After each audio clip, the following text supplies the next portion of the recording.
Just a quick disclaimer to all the basic white girls watching, I'm really sorry if this video completely shatters your entire worldview. I promise that was not my intention.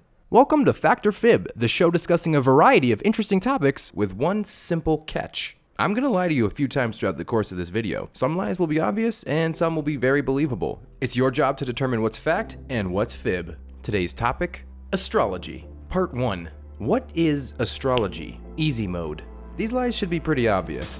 Simply put, astrology is the study of celestial bodies, their positions in the sky, and how they influence us humans on Earth. Each positions and the celestial bodies themselves have assigned meanings and traits. All of these different meanings are said to determine things like someone's personality, future, and even physical traits. Such as how the length of a man's penis can be determined in inches by taking the number of letters in his sign's name and subtracting it by the first letter's position in the alphabet. Por ejemplo, Capricorn has 9 letters. If we take its first letter, C, the third letter in the alphabet, and subtract this from the 9 letters in Capricorn, we can determine that all Capricorns would have a 6-inch penis. Alternatively, a Libra would have a negative 8-inch penis. Go ahead and try it with your sign, you might be surprised by the results. The signs. There are 12 signs in astrology. They each contain a range of birth dates, their own meanings, and a symbol. Following the normal or tropical system, it goes Aries, Taurus, Gemini, Cancer, Leo, Virgo, Libra, Scorpio, Umbra, Sagittarius, Capricorn, Aquarius, and Pisces.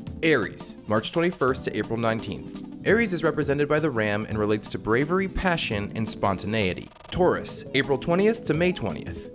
Taurus is represented by the bull and deals with loyalty, commitment, and practicality. I'd also just like to point out here that according to the CoStar website, the top Taurus trait is just wants to cuddle, and you know who else was a Taurus?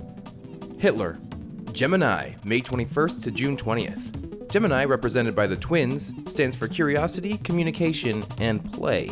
Cancer, June 21st to July 22nd. Cancer, represented by the crab, stands for sensitivity, protection, and creativity. We interrupt your regularly scheduled program for a certified doodle-mouth side quest.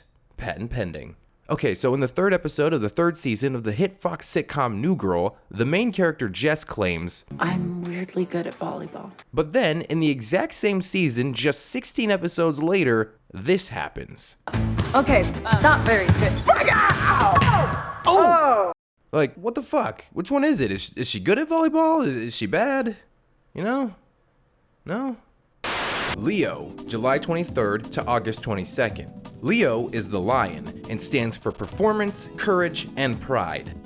Virgo, August 23rd to September 22nd. Virgos are represented by the Virgin, and if you're watching cartoon videos on YouTube, this is probably your symbol. Virgos represent organization and structure. Libra, September 23rd to October 22nd. Libra is represented by the scales and stands for balance, harmony, and justice. Fun fact, my first tattoo is a scale, but it's not related to Libras. I mean, it's like a little bit related to Libras because it's the scale and it kind of stands for this. It's its own thing. Scorpio, October 23rd to November 21st. Scorpios are represented by the scorpion and represent intensity, power, and depth. Sagittarius, November 22nd to December 21st. Sagittarius is represented by the archer and stands for adventure, exploration, and discovery. Capricorn, December 21st to January 19th. Capricorn, represented by the sea goat, stands for ambition, responsibility, and success. Aquarius, January 20th to February 18th. Aquarius is represented by the water bearer. Yeah, they were definitely running out of ideas here, but it stands for innovation, rebellion, and activism. And finally, Pisces, February 18th to March 20th. Pisces is represented by the 2 fishes tied together, which represent imagination, psychic powers, and mysticism. Fun fact, the symbol used to be a fish with legs based on an extinct species of fish, but once they all died off, the Pisces symbol just became 2 regular fish, but 2 of them in memory of the 2 legs. That's the end of part 1. Did you catch all the lies? There were only 3. Go back if you didn't, you piece of shit. Part 2, the basics. Okay, I took it easy on you before, but now things are starting to heat up. Placements. Your sun, moon, and rising signs are the 3 main placements on your birth chart. Don't worry, we will get to birth charts in a bit. Your sun, zodiac, or star sign represents yourself. It is the sign that most of us are familiar with and describes the person that we are through our individuality. Your moon sign deals with your emotions and the way you view yourself, how you process and communicate your feelings, and who you are when no one's around. Your rising or ascendant sign is the way others see you. It's the first impression others get of you and the way you interact with the world. So while your sun may be Gemini, your rising might be Cancer, and your moon could be Aquarius. There's even more placements for every planet, but these three are the most talked about. The other planets represent different aspects of your life and personality and are used for determining things like horoscopes, but hey, we're getting ahead of ourselves, calm down there. The elements. Each of the 4 traditional elements represents certain traits and are associated with 3 of the signs. Earth represents practicality and stability and contains Taurus, Virgo, and Capricorn. Air represents intellect and communication and contains Gemini, Libra, and Aquarius. Water represents emotion and intuition and contains Cancer, Scorpio, and Pisces. And finally, fire, which stands for energy and passion, contains Aries, Leo, and Sagittarius. The house system. There are 12 evenly divided sections called houses on the zodiac wheel that each coincide with a sign. The houses symbolize different areas of one's life and assist in determining horoscopes. The first house represents the self, the second is money, the third is local community and communication, 4 is home and family, 5 is joy, sex, and pleasure, 6 is work, health, routine, 7 is commitment, partnerships, and marriage, 8 is intimacy and transformation, 9 is exploration, philosophy, and law, 10 is career, reputation, and goals, 11 is friendship and dreams, and 12 is subconscious and weakness. Time for another side quest. Okay, so you know how Sierra Mist recently rebranded to be Starry? Well, take a look at their new logo. Look familiar? No? Just me? Okay, never mind. History. Astrology was the original form of astronomy. Technically, astrology goes far back to ancient civilizations, before Christ even, but back when people mostly just used it to predict weather changes and ensure good crop yields. The westernized version of astrology that most of us know today roots from the Greeks. The word zodiac comes from the Greek word zodiakos, meaning animals doing flips. The animal and hybrid constellations were important to the Greeks, and the flips stood for the circular nature of the zodiac. The Greeks used constellations to assign the personality traits to those born during the time of year that these constellations were most visible. For a long time, astrology had the backing of many well-respected figures, including Galileo. This was until he became a skeptic after a particularly heavy shroom trip. Astrology continued to be held in high esteem until the Enlightenment. It was then that people finally began to bring astrology's legitimacy into question. More on this in a bit. That's it for part 2. There were only 2 lies that time. I mean, technically 3 if you count the one that was more of a joke, but for those keeping score, just 2. The technical side. Natal or birth charts are maps of the sky at the time that you were born. They were once made with physical math, but now they're made with computer math. All you need is the time, day, and location of your birth. The computer does some beeping and booping, and you get yourself a handy little confusing ass chart.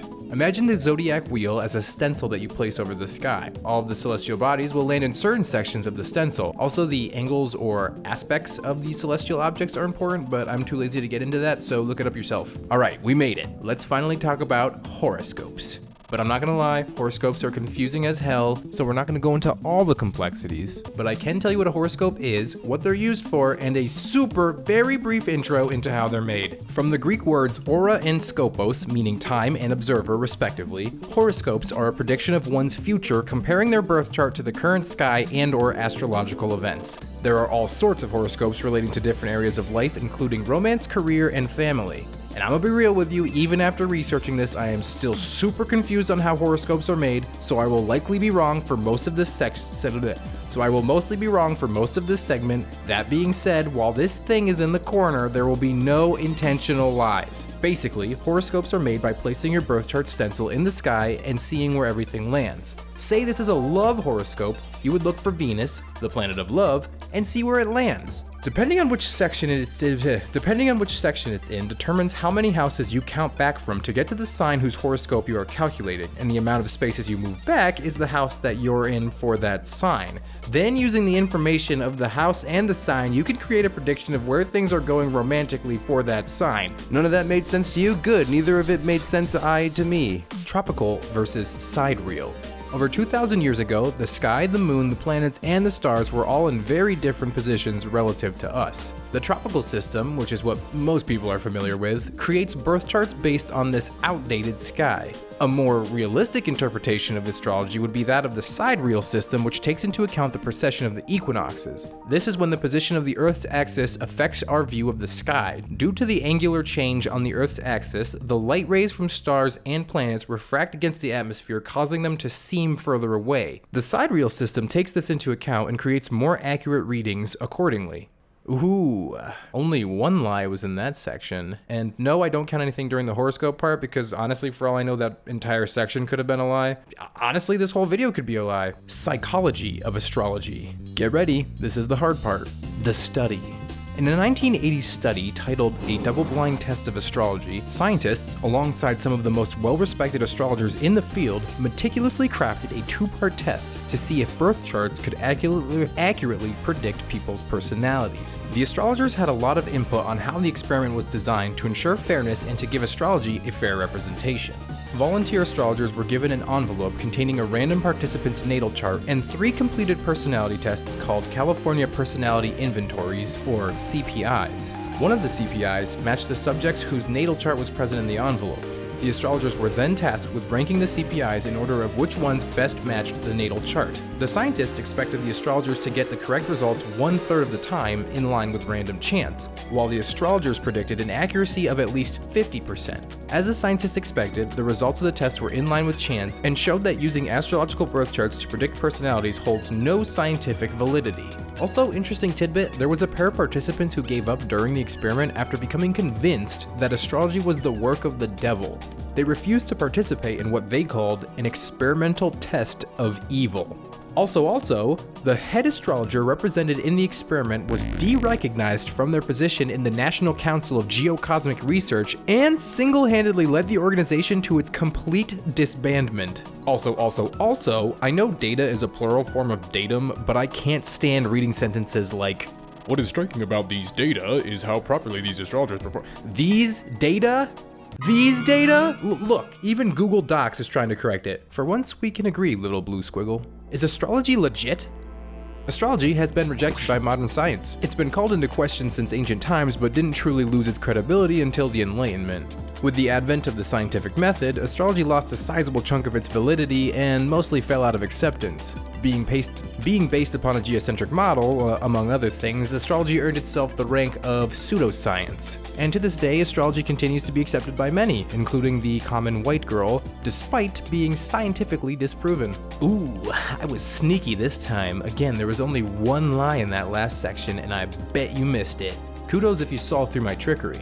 Say what you will about astrology, the practice itself is very complex and with a rigorous set of internal rules, mathematics, and mystery. It's equal parts technical and creative and is very unique. Astrologers and enthusiasts alike should be praised at the very least for their creativity, open-mindedness, and whimsy.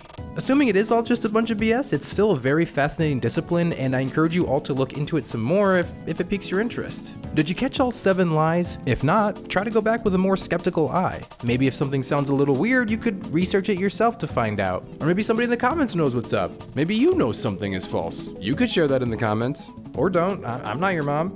If all else fails, you could check out my Patreon for the cheat sheet. $1 a month gets you access to bonus videos, including an analysis of this video where all the lies are revealed. Anyway, thanks for watching.